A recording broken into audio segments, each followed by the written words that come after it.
जय श्रीराम. ताईंनो आणि दादांनो, श्री ब्रह्मचैतन्य गोंदवलेकर महाराज प्रवचन 17 डिसेंबर. सर्व दुःखांचे मूळ देहबुद्धी आहे. बघूया ह्याबद्दल श्री ब्रह्मचैतन्य गोंदवलेकर महाराज काय म्हणतात ते. परमार्थाचा विषय तसा खरोखरच कठीण आहे आणि सर्वांना नडणारा आहे.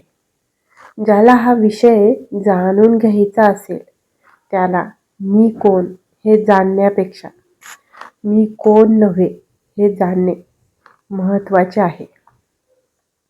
एखाद्या पाऊल वाटेने जात असताना ती वाट चुकलो आणि आपण भलत्या मार्गाला लागलो तर त्यापुढचा सर्व व्यवहार चुकत जाणार. एखादे गणित सोडविताना एखाद्या आकड्याची चूक झाली की त्यापुढले सर्व गणित चुकत जाते.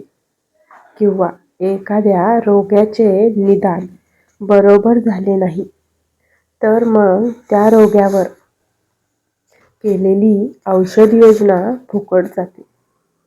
त्याप्रमाणे मनुष्याच्या सर्वसामान्य गुणधर्माचे आकलन जर बरोबर झाले नाही तर या गुणधर्मावर आधारलेला परमार्थाचा मार्गही जाणणे फार कठीण गोष्ट होईल.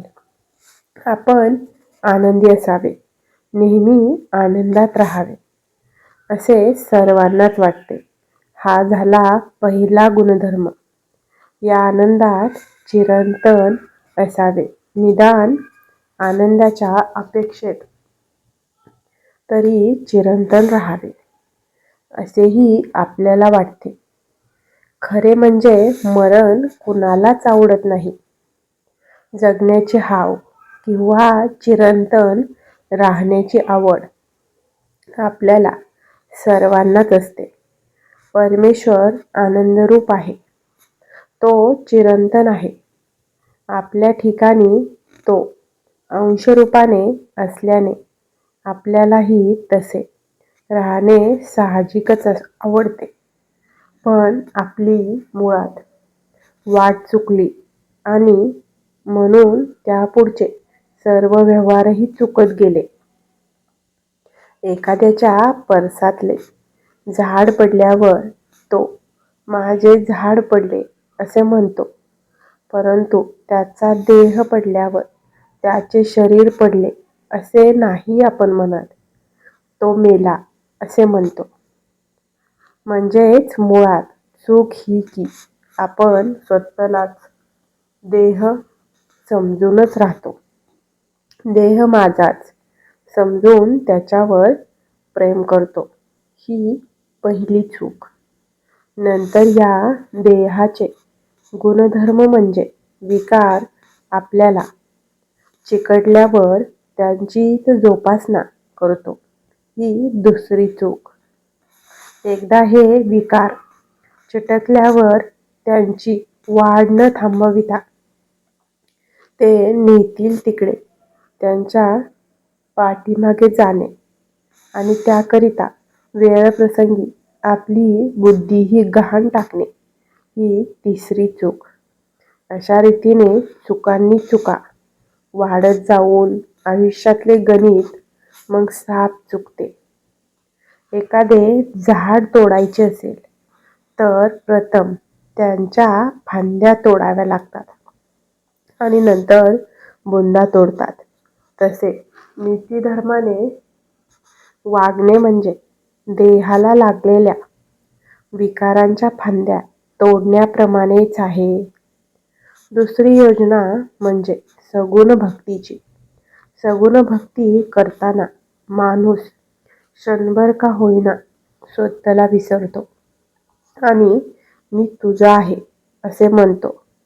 या भगवंताचा सतत सहवास जर कशाने लाभत असेल तर त्याच्या नामानेच.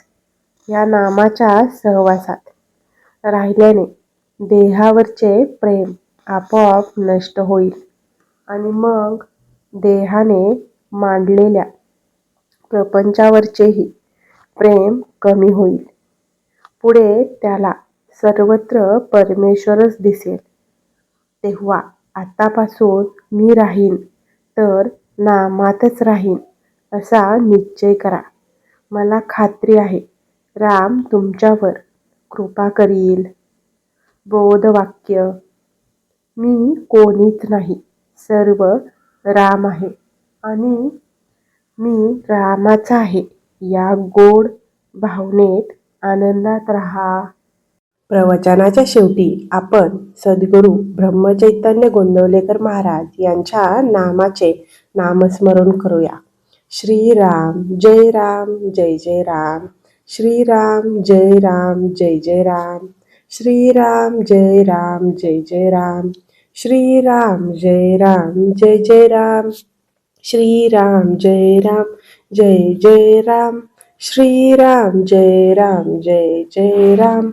श्रीराम जय राम जय जय राम. श्रीराम जय राम जय जय राम. श्रीराम जय राम जय जय राम. श्रीराम जय राम जय जय राम.